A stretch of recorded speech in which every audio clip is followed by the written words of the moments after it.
Thank you for subscribing to the channel. It means a great deal. And for those who haven't subscribed yet, only take you a second to subscribe, like the videos you like, and share the channel with your friends. It would go a long way with me.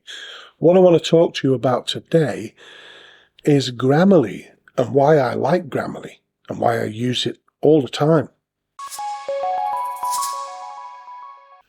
Now, normally when I've finished working on a manuscript, my grammar and my spelling isn't so bad. It's pretty good, but I don't like to take the chance on it not having it, say, proofread or edited, depending on the work I'm doing.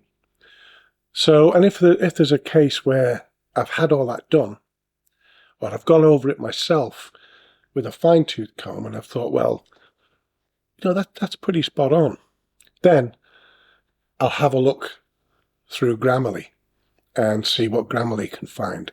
But this is important because it's still your work, and Grammarly is mechanical.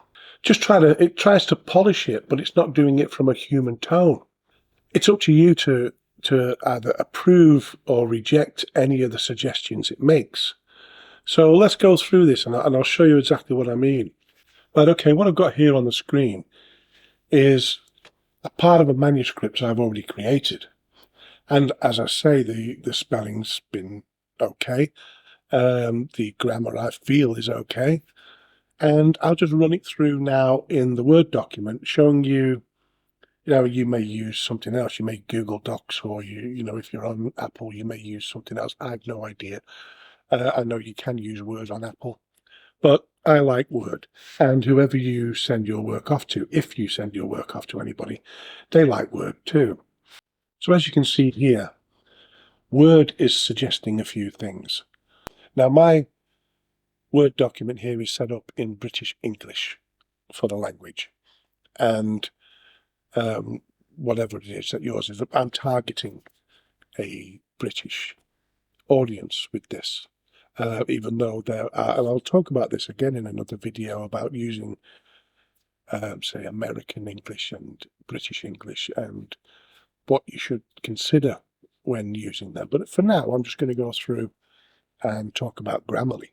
When you purchase Grammarly, or when you have Grammarly, it'll infiltrate your other apps, so Word or social media. So when you're typing away, it'll pop up with a box. Even your emails, it will get right in there. And I don't mind that at all. Some people think it's a bit intrusive, but you can just switch it off. I actually like it. So, and I've never found an issue with it. And you can search for Grammarly online and look for maybe the best deals and see what you can get. But yeah, I highly recommend it. Open Grammarly. Now it'll go through everything. And as you can see straight away, there's a lot more going on with Grammarly. And the first thing I'll notice is islands.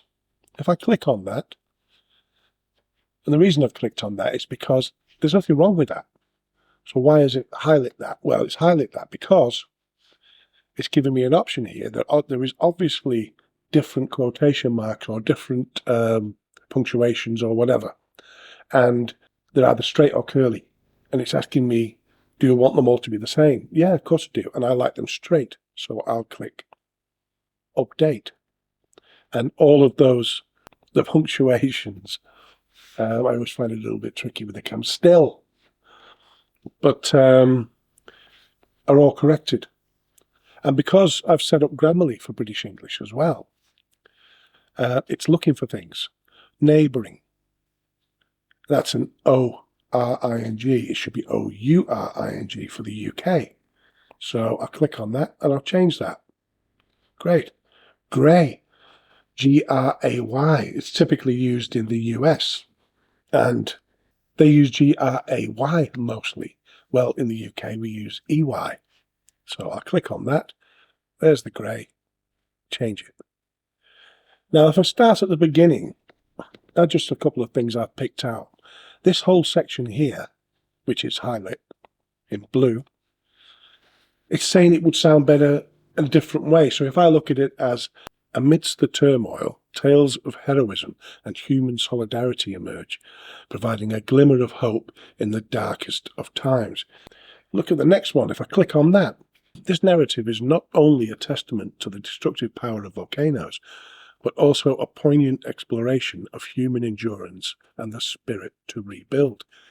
Now, it wants to change it to, this narrative is a testament to the destructive power of volcanoes and a poignant exploration of human endurance and the spirit to rebuild. There's not a lot in it. I like mine, so I'll keep mine. Next one, Indonesia. It's got a comma after Indonesia. Is it needed? Well, not necessarily, but the morning in Jakarta, Indonesia, began like any other. Now it could be the morning in Jakarta, Indonesia began like any other. Well, I'd rather have the comma there. Now this was a problem with Grammarly early on because it wanted to put a comma everywhere it could. And it was ridiculous where it wanted to put them. It just kept putting them. It has to be there, has to be there. And her team had been monitoring unusual seismic activities. And her team monitored unusual seismic activities for weeks. Now I'll have that. So I'll click on that. It'll change that. And now it's changed the whole first sentence in that paragraph. So if I click on that, and I'll have a read of that, have a little look, it's changed everything around. It's brought the doctor's name up to the front, and her team monitored unusual seismic activities for weeks. Yeah, fine. So we go to here, and here's the doctor bit. So because I've already changed some of it, I've changed some of the doctors, got rid of the dots. It's now asking me do I want to change it and get rid of the dot, the full stop after doctor. Yes, I do. Here's a passive voice. Consider rewriting this sentence in the active voice. You'll need to fill in who or what is performing the action. Don't need to fill in who or what is performing the action. And you can leave it as it is. You don't have to get rid of everything that's passive and turn it into active. The road soon became congested with traffic as thousands tried to flee. I'll remove that comma. In Bali, tourists enjoying the island's serene beaches looked up in disbelief as a gun began to spew a massive plume of smoke and ash into the sky. And it wants me to change it to sped. And I don't like that word, sped. I'm going to leave it as began to spew. Now here's one here. If I click on that, it'll say, look, you really need to change this. Volunteers organised relief drives, distributing masks and water and helping to clean up the ash in public spaces. Wants me to change it to volunteers organised relief drives, distributed masks and water and helped clean up the public spaces. I actually quite prefer that. I'll go with that. Now here is organised. We spell organised in the UK with an S. So I'm going to put that in. It'll pick up on that at some point. There it has. It's gone red underneath. I'll click on that. Do I want it to be North American or British? 7 matches for British. I will click on British, update all. And let's see if this one changes here, which is mesmerising, and it has to an S. So it'll have gone through as many of those as it possibly can. Doesn't catch them all. Neighbouring, again, we use OUR. This one in green. Once a scenic village. Because I've mentioned village a few times, and it is a village, it's given me the alternative to change it this time to a town. Well, it's not a town, it's a village. So I'll keep it as it is. So you've got to beware of that. Don't just go straight through everything, bang, bang, bang, and just click on everything. So, yeah, that'll work, that'll work, that'll work. Read it. Have a little think about it. Don't just click on things. This one at the top here. Right, now what I'm going to do is, or what I normally do is, I'm going to transfer this text into Canva. And I've shown you how to do margins in Canva using elements, and I've shown you how to basically set up using ruler guides. I do all my books now in Canva. Just copy a section of this. Copy. Close that down a second. I'll paste it into Canva. Now I've set all these ruler guides up. And it's still asking me if I want to change any of these, and I'll have a look again in case it missed something.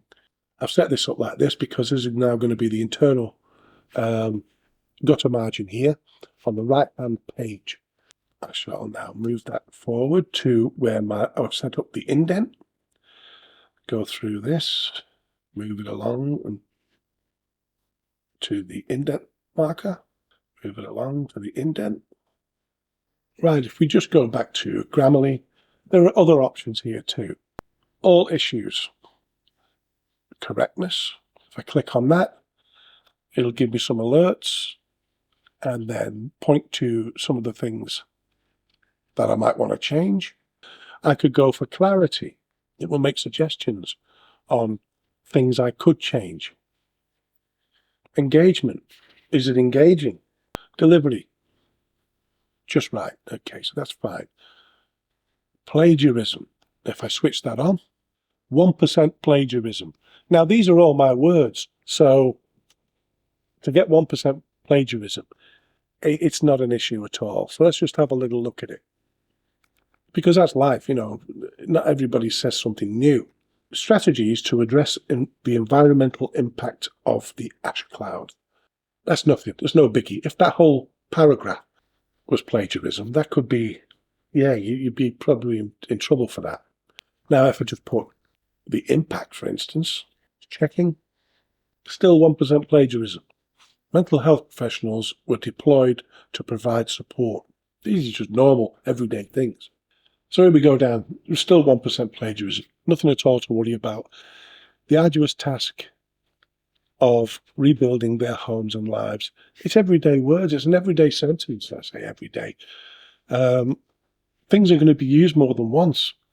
You know, you can't expect to monopolize every word, every sentence. So this particular sentence, when you click on it, it tells you where it's from. And it's a Chinese website in English. And expect that. So don't worry about that too much. You know what you've done. You know you've written it.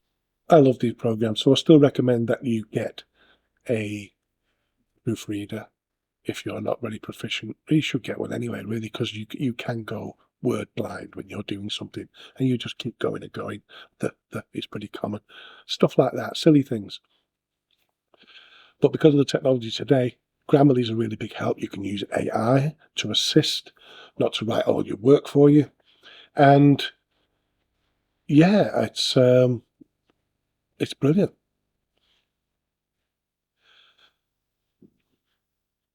So I hope that helps. If you don't have it, I'd suggest you get it. If you are thinking about it, yeah, get it. And that's it.